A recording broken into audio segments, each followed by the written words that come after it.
Hello everyone and peace of Christ all of you. Today our video is going to be short just to share some information with those who need it. In Islam we have many stories, and all those stories are coming from somewhere. All of Islam actually is coming from somewhere. Muhammad, he claimed to be a prophet, but yet this prophet is so good in collecting his stories. 95% is a fairy tale stories, and he added to his own religion and he claimed that this is from his God. And the story of the man who is called Al-Khadr, which mean in Arabic mean green, prophet green. Al-Khadr mean the green. Why he was called the green? And you know, if we understand why, then we will understand what kind of a prophet Muhammad is. So if we go to the hadith and we find out what Muhammad said about this story, we will notice the following. The prophet Muhammad said, Al-Khadr, which means the green, was named so because he sat over a barren white land and it turned green with the plantation after his sitting over it. So according to Muhammad, and this is Muhammad saying, not me, Al-Khadr is a person, if you sit in a dry grass, the dry grass will turn into green, which means the dry grass is a dead grass. So the dead grass will come back to life and will become not only alive, is going to become like a flourishing green. So where this is coming from? Muhammad is a person who copy many stories from people around him. You can search in the internet, you will find that there is a story, it's called the story of Gilgamesh, one of the legions which is present in the north of Iraq all the way to Persia. Gilgamesh simply is a person who was looking for the fountain of youth or the fountain of life, and he found it in what's called, the location is called Al-Bahrain, and this is exactly mentioned in the Quran, where we will find the story about Moses, who was sent by Allah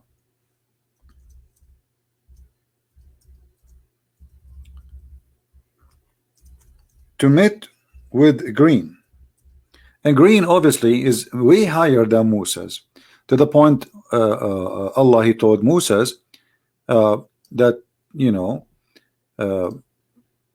if you want to learn, okay, well, I will let you go and meet and learn from him. And Moses, when he met him, he asked him to follow him so he can learn. And here you will see the story, which is nothing but a fairy tale story about Moses going all the way to the location. It's called the place where the two seas met, the junctions of the two seas. And this is exactly what it's called, the name of the country today. In Arabic we call it Bahrain. Bahrain is not far away from Iran, not far away from Qatar, not far away from Saudi Arabia. Actually now they have a bridge between Saudi Arabia and Emirat, and sorry, and Bahrain. So this is exactly, the name is mentioned in the Quran. And the story of Al-Bahrain is very ancient story, that there was there a fountain of life. Whoever drink from it, he live forever. And there's only one person he was able to find this fountain, and his name is Mr. Green. So here you will find the story how Allah, he sent Moses and he asked him to take with him a whale, not a fish, as it says here. In Arabic it says hoot. And then when they went to that area, Moses, he like, you do not know how to find this person, Al-Khadr.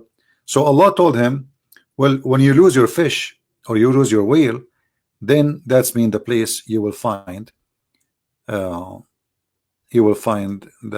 our servant Al-Khadr, which is a higher than Moses. So when he went there, simply the story says that the fish came back to life, or the whale, and because some water touched the fish, and the fish came back alive.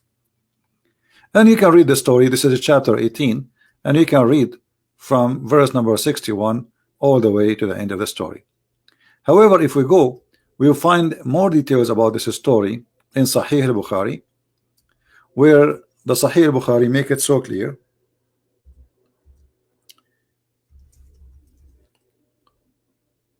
where it says, let us see the the hadith.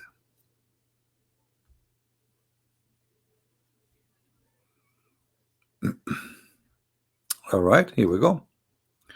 We mentioned this just in the previous video today, that we talk about it a little bit, but it doesn't hurt if we talk more so people will learn and take notes. So according to the story here, as we see,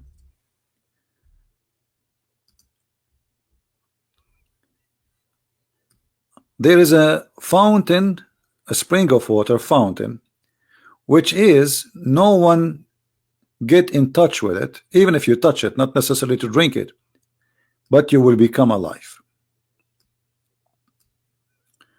And the prophet said that, you know, this fish, some drop of water fell into it, and then this is how this whale or fish run away. And this is exactly what happened.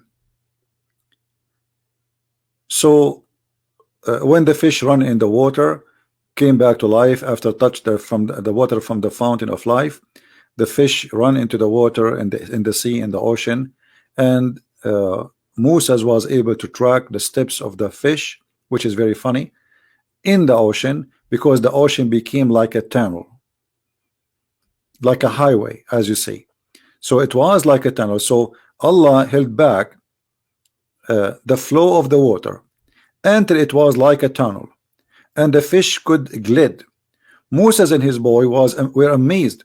They set the reminder of the day and the night, and Moses, a companion, forgot to inform him to escape, the fish escaped, blah blah blah blah. So you can read the story. I can post the link for you about those references down in the video.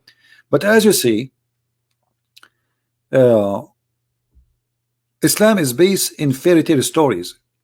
Who in the world in the year 2019 he want to believe that there is a prophet, his name is Muhammad, teaching us that his God told him that there is a water, it's called the water of life, and whoever sprinkle water from it at himself, even if he's dead, or somebody sprinkle at the dead man, he will come back to life immediately. How Muhammad can be a prophet and yet he is telling such a story? How we can accept that Muslims, they speak about science and Quran? How Muslims, they speak to us about amazing stories which is proven to be scientifically accurate, yet they believe in such a madness? So either you believe in this and then don't talk about science. This is nothing but a fairy tale stories, and we can find actually the roots of the story, as we said, in the ancient stories of Gilgamesh and other people. Not only Gilgamesh, actually there's many nations, they share the same roots of the story. And this story continue with us until now, to the point we have the movie. It's called The Pirate of the Caribbean, speaking about the fountain of youth. This is nothing new. This is something very old, very ancient. Nations carried through nations, and then Muhammad, he took it, he put it in his book, and he claimed that this is coming from his God, and this is a story provided for him and only for him. Nobody knows about it except him, Muhammad. But if we go in the Quran, we will find that the Arab, they were making fun of the Quran and Muhammad's story, saying to him openly and with no shyness that this is nothing but a fairy tales of the ancient, and we heard those stories before you. So while Muhammad is claiming that he is the one who come with those stories, the Arab, they were making fun of him. He says this is nothing but the fairy tales of the ancients. We heard those before you. All right, and as you see, there's many verses in the Quran saying that. Not one, not two, not three, not four, not five, not six. Many verses saying, the Arab saying to Muhammad, this is nothing but the tales of the ancient. And even we heard that before you, you know, from generation before you. So try something better. If you go to chapter 23, verse number 83, it says exactly what I said to you. We heard our father, we heard this from our fathers before us. Those stories are old. Those are nothing but the tales of the ancient. So Muhammad is a person who's trying to build a religion. He built his religion based on the fairy tales of the ancient, and yet he claimed that this is coming from God. Now, if you are a Muslim, you are more than welcome to leave your comment and tell me how you really believe in such a story to be coming from God, and yet Muhammad not only adding it in the hadith, but Muhammad, he adding the story in the Quran, as we showed you in chapter 18. This is cannot be from God. This is cannot be from a prophet. This is cannot be from anyone actually have little intelligence. This is can be only from someone is an ignorant. He have no idea what he's talking about, and he think that those stories can fool others. And as you see, those stories did not even go through the Arab, the Bedouin, who they are naive. Most of them are not educated. Even those who they are not educated, they say to Muhammad, those stories we heard it from our fathers before you, and this is nothing but the tales of the ancient. So how we can believe in Muhammad to be a prophet?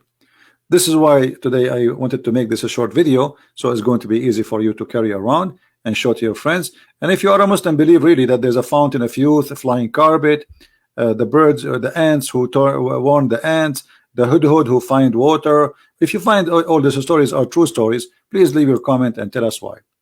Thank you for being with us, and feel free to download the video and share it with your friends, and I will see you again with a new video. And I will try to make videos to post it in all the other accounts I have. So but the broadcast will be in the one we are using right now. So thank you for being here. May the Lord bless you, and I will see you again. Christ is Lord, and Islam is nothing but a collection of fairy tale stories. Thank you, and God bless.